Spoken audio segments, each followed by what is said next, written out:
Bom dia, boa tarde, boa noite.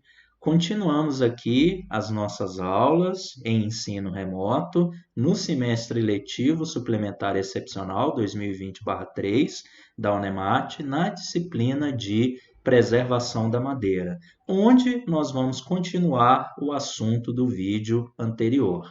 Nos vídeos anteriores, nós chegamos a ver o conceito e a importância da preservação da madeira e, especificamente no vídeo anterior, a gente viu as características da madeira que afetam o tratamento preservativo. Mais especificamente, nós discutimos sobre alburno e cerne. Nesse vídeo de hoje, nós vamos discutir sobre outras características que também afetam de maneira significativa a preservação da madeira, sendo elas aí a estrutura anatômica da madeira, a permeabilidade, a umidade e também a densidade da madeira. Então, vamos iniciar então a discussão desses tópicos, começando agora.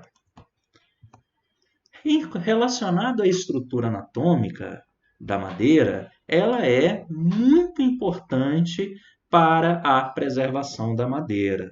A estrutura anatômica tanto ela é importante para a preservação, como também para diversos outros setores que utilizam a madeira como a matéria-prima. Posso dizer que em quase todos os cursos de engenharia florestal do Brasil que eu tenho conhecimento, como também nos cursos de engenharia industrial madeireira, sempre a gente tem uma disciplina específica para tratar apenas da estrutura anatômica da madeira, devido aí à importância que ela tem. Quando a gente conhece a estrutura anatômica da madeira, nós podemos aí ter um melhor conhecimento sobre um possível comportamento tecnológico que a madeira vai ter quando usada industrialmente para determinado uso. E o conhecimento da estrutura anatômica da madeira também é importante porque as madeiras das gimnospermas e das angiospermas eudicotiledôneas, elas apresentam diferenças entre si, como também essas madeiras, dentro de cada grupo, elas também apresentam diferenças entre si, considerando diferentes espécies, ou seja, diferentes espécies de gimnospermas apresentam diferenças, como também diferentes espécies dentro das angiospermas eudicotiledôneas também apresentam diferenças. Agora, isso é um conhecimento que todos nós, engenheiros florestais, né, temos, mas essa diferença, além dela ocorrer dentro do grupo, como também entre diferentes espécies, ela também ocorre dentro de uma mesma espécie florestal, ou seja, entre diferentes indivíduos de uma mesma espécie, podendo essa variação ocorrer também dentro do tronco de uma mesma árvore. Daí a importância do estudo da anatomia da madeira. E como é de conhecimento de vocês, trazidos lá dessa disciplina, nós temos que a madeira das gimnospermas, ou coníferas, ou softwoods, elas apresentam uma constituição anatômica muito mais simples e pouco especializada, quando comparada à madeira das angiospermas eudicotiledôneas, ou folhosas ou hardwoods, que, por sua vez, apresentam uma constituição anatômica mais complexa e especializada quando comparada à das gimnospermas. O que isso quer dizer? Uma constituição mais simples corresponde a uma madeira que possui uma menor variabilidade de células, que possuem poucas componentes celulares, e sendo que uma mesma célula ela pode desempenhar mais de uma função, daí ela ser pouco especializada. Enquanto que uma constituição anatômica mais complexa é quando eu tenho uma maior variabilidade de células que formam diferentes tecidos, sendo que cada célula é responsável por apenas uma única função, fazendo com que ela seja aí mais especializada. Então, nós temos essas diferenças aí na estrutura anatômica, o que faz com que ela seja mais estudada dentro dos cursos de engenharia florestal, como também da engenharia industrial madeireira. E como é também de conhecimento de vocês, né, a madeira das gimnospermas, ela apresenta aí uma constituição bem mais simples. Nós temos aí, né, uma visão tridimensional da madeira das gimnospermas, onde que a gente consegue observar poucos componentes celulares. Basicamente, nessa figura, nós conseguimos ver aí os traqueoides, conseguimos ver os canais de resina e as células de parênquima, tanto dispostas no sentido axial, formando o parênquima axial, como também aí no sentido perpendicular ao sentido das fibras, formando aí os raios. Isso aí é algo que vocês trazem, né, de conhecimento da anatomia da madeira. Aqui a gente tem uma visão da estrutura da madeira de pinos, onde, quando a gente observa o plano transversal, que é a figura mais à esquerda que vocês veem, a gente vê aí uma estrutura pouco especializada, basicamente formada de traqueoides, formada também de células de parênquima nos raios e também aí por canais de resina. E lembrando que os canais de resina, eles ocorrem aí em poucas espécies dentro aí das gimnospermas, basicamente em espécies dos gêneros Pinus, Píquia, Pseudotsuga e Larix, considerando, né, os canais de resina axiais.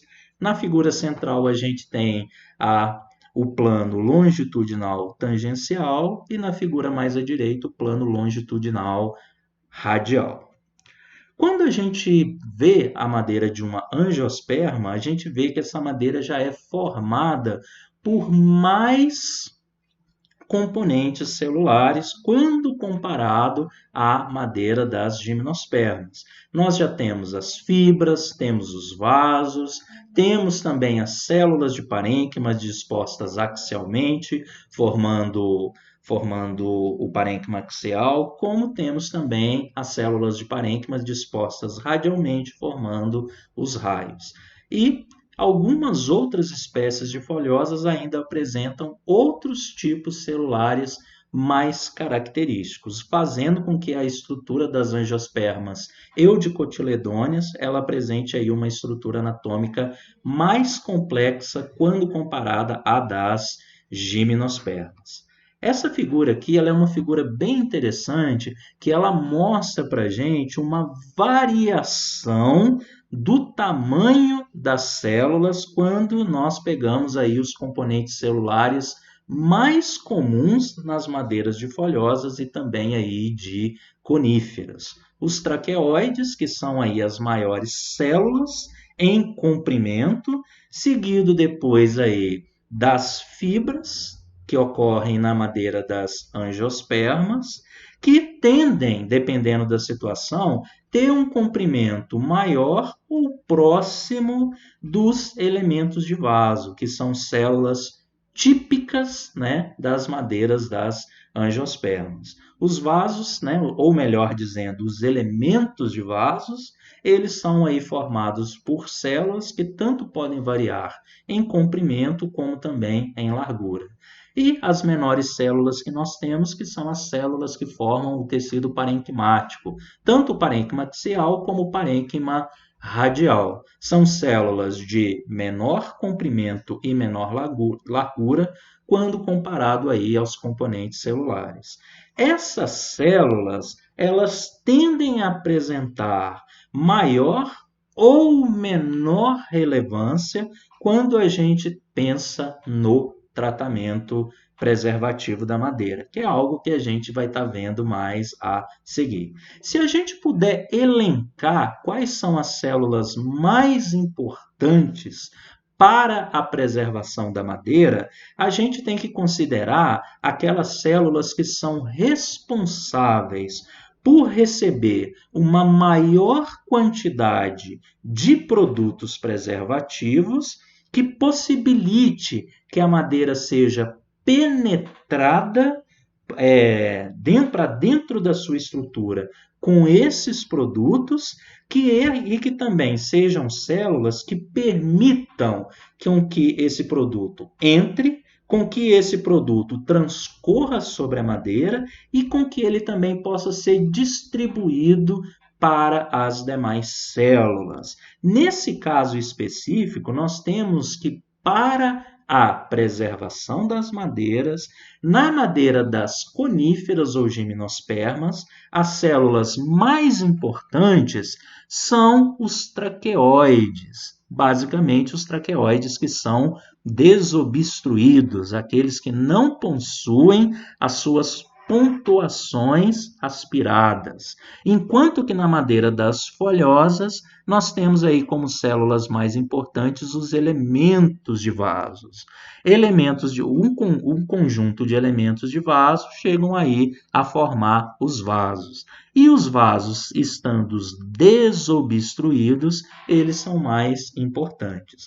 Onde que nós encontramos essas células desobstruídas? Basicamente na madeira do alburno, o que reforça a ideia que o alburno ele é aí, para a preservação da madeira, um tecido de vital importância, porque ele permite uma melhor penetração dos preservativos, de maneira que a madeira possa ser tratada em maior profundidade. Essa figura ela mostra aqui, né, os traqueídeos das coníferas, onde a gente vê, né, essas células dentro, né, desse retângulo, onde nós podemos ver uma espécie de evolução a partir dos traqueoides, né, ao longo da evolução das plantas. Essa célula ela evoluiu tanto para os traqueoides vasculares e vasicêntricos e também para as fibras presentes na madeira das angiospermas, como também eles evoluíram aí, né, podemos dizer assim, para os elementos de vasos, também presentes na madeira das angiospermas. Os traqueoides, eles são células características aí das madeiras das coníferas, embora possa também ocorrer aí em algumas espécies mais primitivas das folhosas.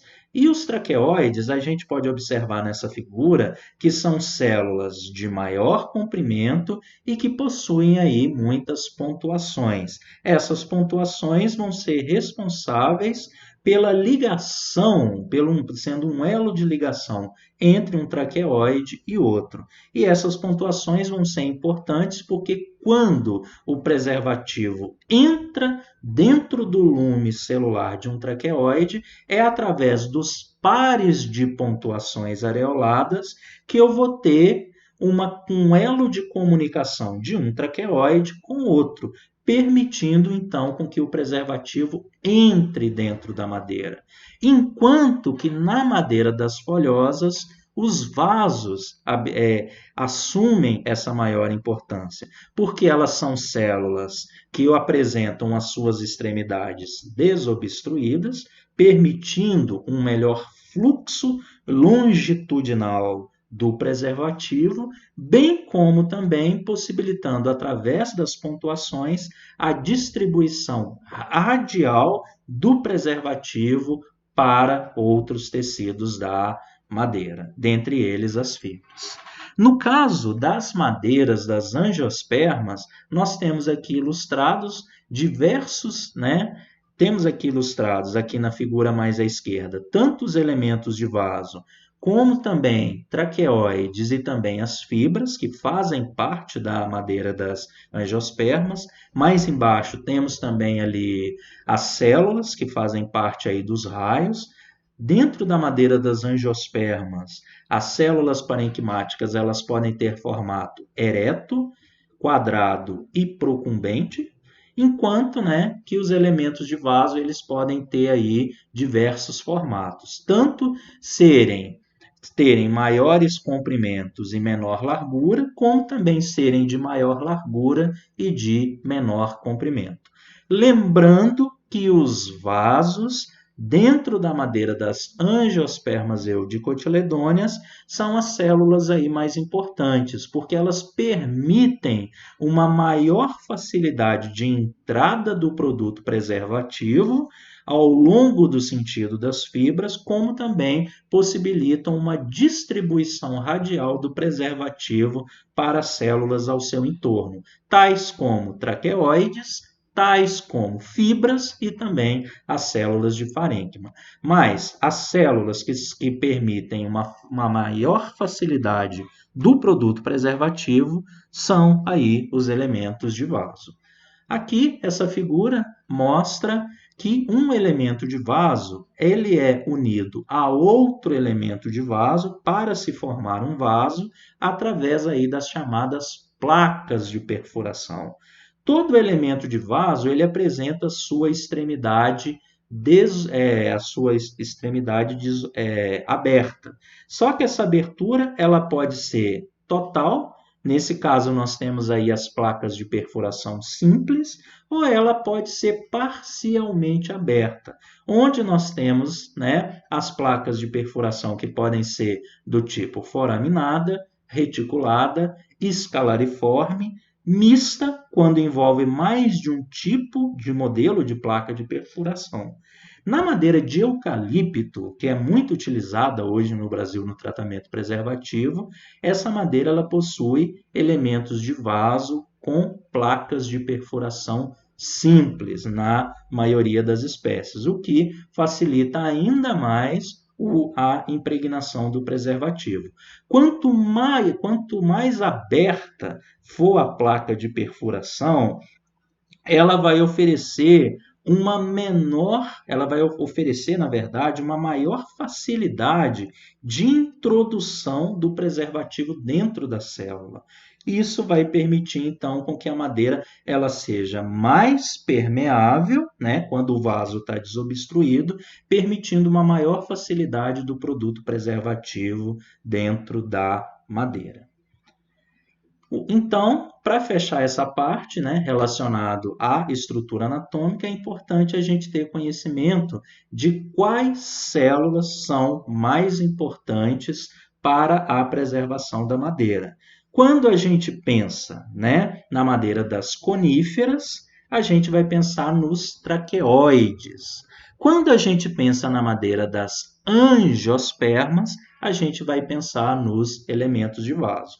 Lembrando que em ambos os casos também essas células devem estar desobstruídas para que eu tenha então uma melhor impregnação da madeira com esses produtos preservativos.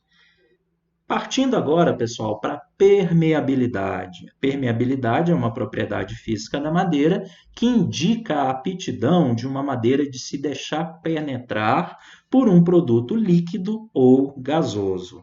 Se a gente for aplicar um conceito tecnológico para a permeabilidade, essa propriedade ela corresponde ao fluxo de fluidos que são transportados por um material poroso sob a influência de um gradiente de pressão. E no caso específico da madeira, a sua permeabilidade, quando a madeira é colocada sobre um gradiente de pressão, ela tem uma determinada permeabilidade, que pode inclusive ser quantificada. E essa permeabilidade ela é influenciada na madeira tanto pela estrutura anatômica, pela umidade e também pelo tamanho dos poros. Pela estrutura anatômica, ela está mais relacionada à diversidade de células que a madeira tem. Se a madeira ela possui mais células desobstruídas e mais células que possibilitam um melhor fluxo de preservativos na madeira, a gente tem então aí, né, que essa estrutura ela vai estar influenciando na permeabilidade. A permeabilidade também é influenciada pela umidade.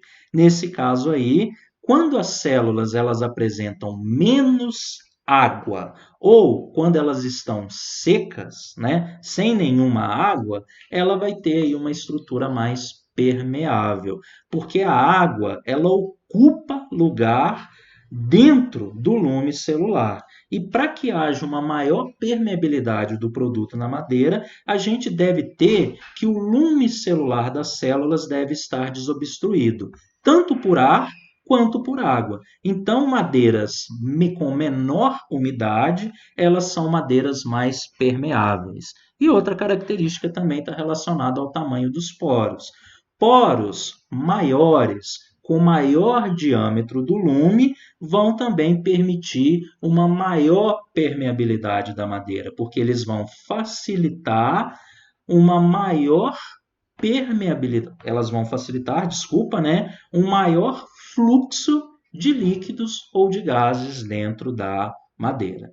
Então, nesse caso aí, né, relembrando, uma estrutura anatômica que possui células que possibilitam uma maior permeabilidade, que possibilitam um maior fluxo de líquidos, madeiras mais secas e madeiras de maior diâmetro do lume, desobstruídas, vão permitir uma maior permeabilidade da madeira.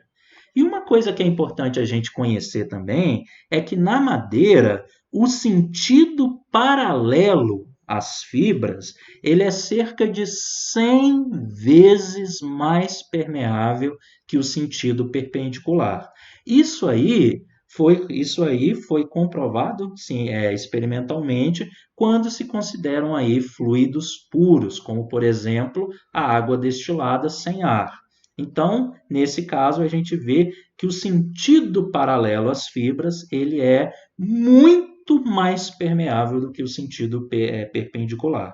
E esse mesmo experimento trazido para uma situação mais real, considerando preservativos reais para se tratar a madeira, a gente ainda consegue comprovar isso. Nesse caso, a gente vendo que o sentido paralelo às fibras ele é cerca de 100 vezes mais permeável do que o sentido perpendicular às fibras. Então, é importante também a gente ter esse conhecimento na preservação da madeira. Se eu observo uma tora de madeira, a permeabilidade da madeira ela vai ser muito maior ao longo do comprimento da tora do que ao longo do sentido, né, da madeira alburno, cerne, medula, no seu sentido radial. Então, o sentido ao longo das fibras ele é muito maior do que o sentido perpendicular.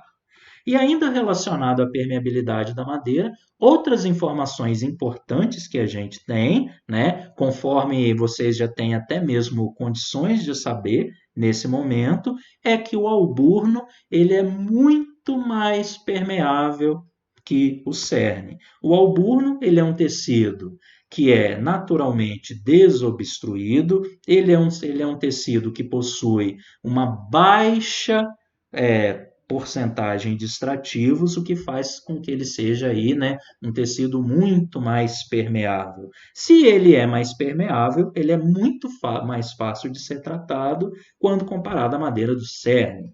Outra informação importante: madeiras com maior volume de poros desobstruídos são mais permeáveis, claro, isso é óbvio, como também madeiras com menor umidade também são mais permeáveis. Outra característica importante, falando da umidade, né? A umidade também afeta a preservação da madeira, porque ela também está relacionada à permeabilidade da madeira. Quando a gente relaciona, né? Quando a madeira ela tem a sua umidade acima do ponto de saturação das fibras, lembrando que o ponto de saturação das fibras é o estado em que a madeira já não apresenta mais água no lume celular e, ao mesmo tempo, apresenta água saturando toda a parede celular. Nesse caso, né, a parede celular sendo aí saturada, né, por água de adesão e por água de adsorção química. Nós temos que quando a madeira ela apresenta então a sua umidade acima do ponto de saturação das fibras, a gente tem que qualquer aumento da umidade vai ocorrer uma diminuição da porosidade e a fração de vazios na madeira, afetando então aí o tratamento preservativo.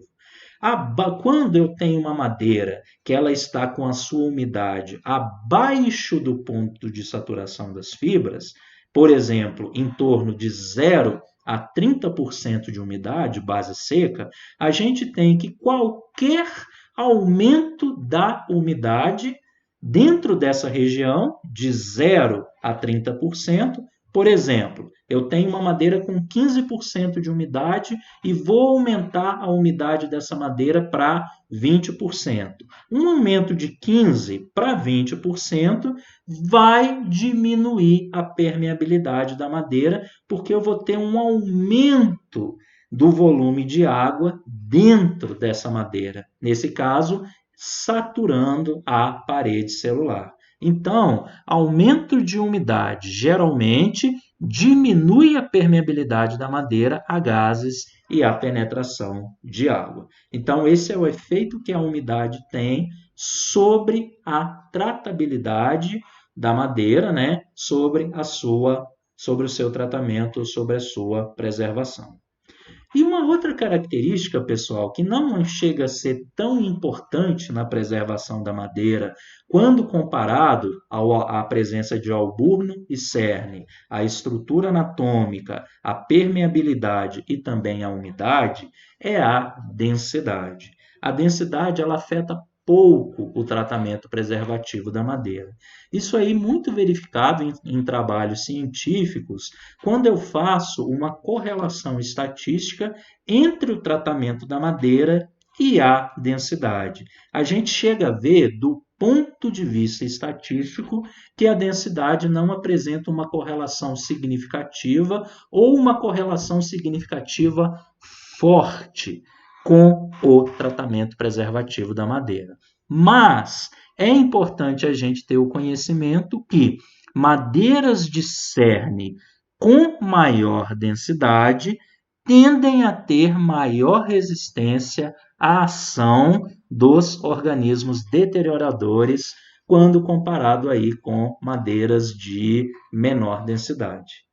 Isso chega a ser até um pouco interessante, tudo que eu comentei, porque apesar da gente ter esse conhecimento empírico, do ponto de vista estatístico, a gente não consegue achar uma correlação significativa entre a densidade e também o tratamento preservativo. Ficou entendido, pessoal? Alguma dúvida? Se tiver alguma dúvida, pode estar entrando em contato comigo quando e quantas vezes for necessário. Agradeço a atenção de vocês, muito obrigado e tudo de bom.